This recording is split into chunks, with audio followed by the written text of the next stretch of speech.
Your Minnesota Vikings did some significant reshuffling of the rooster this offseason, as well as a couple of notable coaching hires. So Kwesi was absolutely getting after it this offseason. So we're going to rank the top 10 of Vikings acquisitions. So I know the Chiron says ranking Vikings moves, and initially I was going to include cuts and non-re-signings, but I was like, that's too mean-spirited for a Tuesday. So top 10 acquisitions for the Vikings. First up, number 10, drafting running back Dwayne McBride, the pride of UAB, 7th round pick. And yes, jettisoning Dalvin, I mean, that's a major part of it. And I understand, well, you're poo-pooing the impact of a 7th rounder is different for running backs. You look at Isaiah Pacheco of the Chiefs, 7th rounder. Tyler Algier, 1,000-yard rusher for the Falcons last year, 5th round pick. Late round guys, even undrafted free agent running backs can make an impact right away for the Vikings. And even with Madison, Kinkenny, and Ty Chandler, I do think that Dwayne McBride has a chance to get some early down work for the Vikings. Over the last 2 seasons at UAB, 3,084 rushing yards, 32 touchdowns, has great balance, has great vision, has great agility, and he stays on his feet. And he doesn't have that breakaway home run speed. He isn't really considered a power back, but he does a little bit of everything well. I think he's going to be a really solid, well-rounded NFL running back if he can learn how to pass block. Next up, acquisition number 9, signing UDFA Andre Carter II out of Army. So Andre Carter had a lot of hype coming into last season. He had 14.5 sacks in 2021. Has that long angular frame that people love as edge rusher, but he had 3.5 sacks as well as a couple injuries in 2022. And he went from what was seen as potentially a day 2 selection, ended up going undrafted. The Vikings paid significant guaranteed money to him, $300,000 plus, and they obviously see him as part of the future and part of the plan. And with the Vikings getting rid of Zadarius Smith as well as the future of Daniil up in the air, the future on the edge for the Vikings, especially 3-4 stand-up outside linebacker edge rushers, is going to be really important moving forward. Next up, acquisition number 8 for the Vikes. Signing Marcus Davenport, so sticking with the edge rushers, just trying to find that next generation. And Davenport, who the Saints took at number 14 overall in 2019, they traded up 2 first-round picks to go get him. They obviously see a lot of potential there, but did have only half a sack last year, and yes, it was against Kirk in London, which is funny, but also he had 9 in 2021, and health and consistency have been issues for him, and now they're banking on it, and it's something that Kwesi loves. High draft pedigree, hasn't gotten the time of day, whether through injury or other reason, and it's the whole mama, I can change him. And if they can pan out on their potential, that's going to be worth the cost of acquisition. 1 year, $13 million for Davenport. Next up, number 7, drafting USC cornerback Makai Blackmon. Now, a lot of people are still poo-pooing this acquisition because, there are other, big name cornerbacks that were higher on my big board that were still on the board when the Vikings took Blackmon as the final pick of the 3rd round. But I love his feistiness. I love that he can play inside and outside. He's been playing a lot of nickel cornerback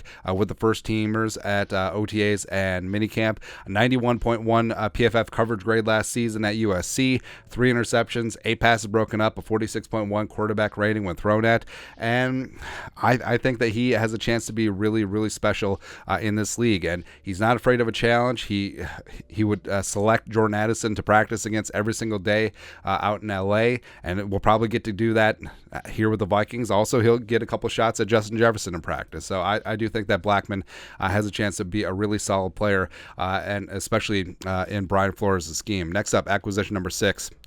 Speaking of corners, signing cornerback Byron Murphy Jr. So he does bring stability to the inside and the outside, the former 2nd-round pick out of Washington. Now, he did deal with a back injury last season, but the Vikings hedged their bets a little bit. They had significant game fitness bonuses into his contract, so it makes sense there. But I think Murphy, of the cornerback room right now, Murphy is really the only guy that you would say 100% is going to be starting. So I do think that's going to be Murphy, Evans, and Blackmon. It could be your win play show, 1, 2, 3 starting cornerbacks, and go from there. Next up, acquisition number 5. Signing UDFA linebacker Ivan Pace Jr. Actually, we should put that in. Well, we don't even need to put it in a position because we know what Ivan Pace Jr. is. He's a heat-seeking missile, tackling machine. Yes, he is undersized. Yes, he didn't test the greatest at the combine. One of the reasons why he went undrafted, but he just gets after it, man. 136 tackles last year for the Bearcats, 9 sacks, unanimous All-American, doing the damn thing for Luke Fickell, helping him get the Wisconsin job.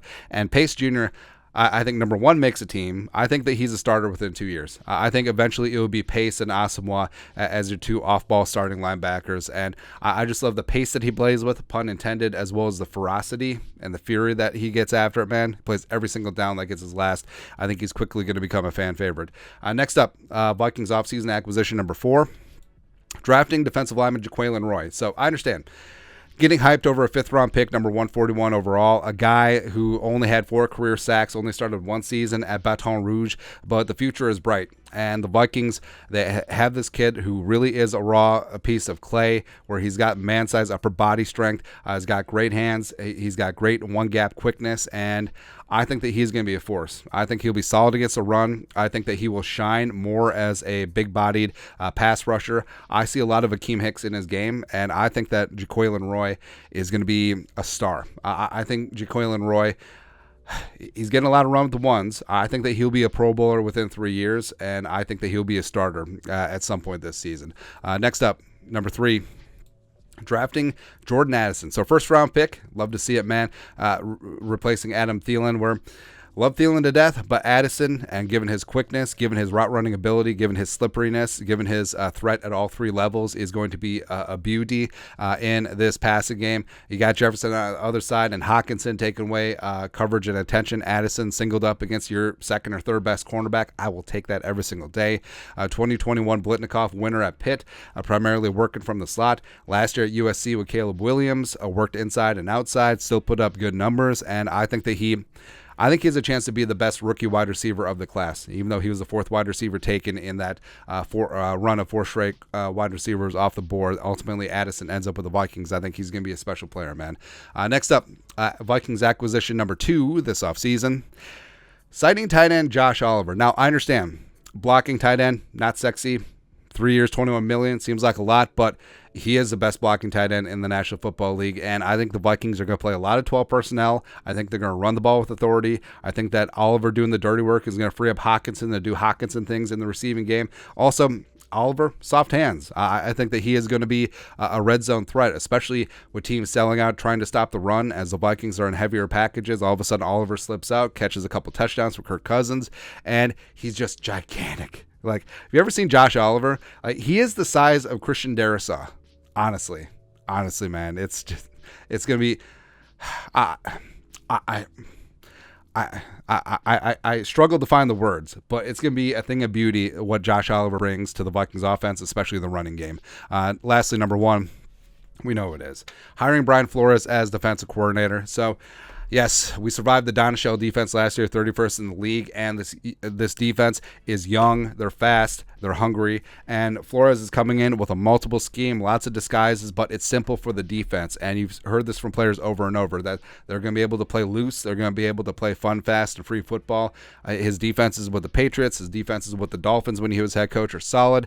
With Miami, he was perennially in the top 2 in terms of blitz percentage, so this defense is going to be opportunistic. They're going to bring the heat, and yeah, they'll get beat sometimes. Sometimes you gamble and lose, but sometimes you gamble and win. That's exactly what's going to happen with this defense, and I'm so fired up for Brian frickin' Flores, man. Woo. But overall, I mean, Kwesi, this is a hell of a good offseason, man.